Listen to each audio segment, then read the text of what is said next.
यदि आप एक साधक हैं, तो आपको गुरु के सानिध्य में रहकर साधना करना बहुत ज़रूरी होता है। जो एक साधक होता है, यदि वह गुरु के सानिध्य में रहकर साधना करता है, तो उसको बहुत जल्दी सफलता प्राप्त होती है, हर एक क्षेत्र में। यह मेरा अपना खुद का अनुभव है। मैंने अपने गुरु जी के सानिध्य में रहकर 20 साल कंटिन्यू साधना की है और 10 साल में ऐसे ही रही हूँ, क्योंकि मेरे जो गुरु हैं, मेरे पति महाराज हैं, जिनके साथ मैंने 30 साल पूजा पाठ साधनाएँ की हैं। क्योंकि हम लोगों का गृहस्थ आश्रम का जीवन है और हम गृहस्थ के साधक हैं। तो मैं हमेशा सारी चीज़ें उसी हिसाब से बताती हूँ। दूसरा, गुरु और अपने इष्ट के प्रति का आप यदि सच्ची श्रद्धा और भरोसा रखते हैं, तो आप साधना में तो क्या, हर क्षेत्र में आपको सफलता प्राप्त होती है। यह एकदम 100% सत्य है। यह मेरा खुद का अनुभव है कि मुझे मेरे गुरु का आशीर्वाद ने और भगवती की कृपा ने कहीं नहीं हार।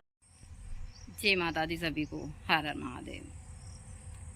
मुझसे बहुत सारे भक्तों ने पूछा था कि माता जी, हम साधना में कैसे सफलता प्राप्त कर सकते हैं।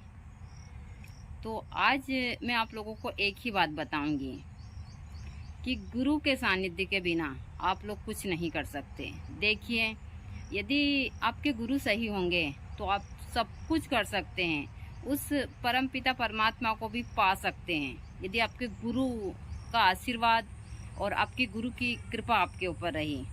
साधना के क्षेत्र में जो सबसे बड़ा सहयोग है वह गुरु का है। गुरु का दर्जा इसीलिए भगवान से भी ऊपर, माता पिता सबसे ऊपर दिया गया और एकदम सत्य है। मैंने अपने गुरु के सानिध्य में, ऐसे तो मैंने 30 साल गुरु जी के साथ में मैं रही हूँ, लेकिन मैंने 20 साल कंटिन्यू साधना की है।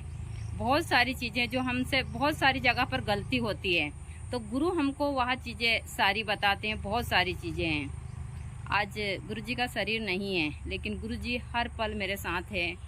चाहे मैं कहीं थोड़ी भी गलती करती हूँ तो मुझे उस गलती का एहसास होता है। यह एकदम सत्य है और मैं अपने गुरु के प्रति पूरी तरह से समर्पित हूँ। अब मुझे बहुत सारे भक्त बोलेंगे कि माता जी आप ही हमें दीक्षा दे दीजिए, तो मैं किसी को दीक्षा नहीं देती हूँ। कल गुरु पूर्णिमा है, मेरे लिए तो यह दिन बहुत महत्वपूर्ण है, लेकिन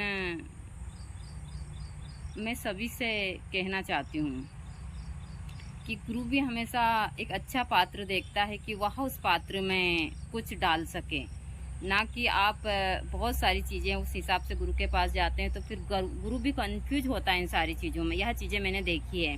दूसरा, मैं हमेशा सभी को बोलती हूँ कि यदि आप साधना के मार्ग में हैं तो आप भीड़ कभी इकट्ठा मत कीजिए।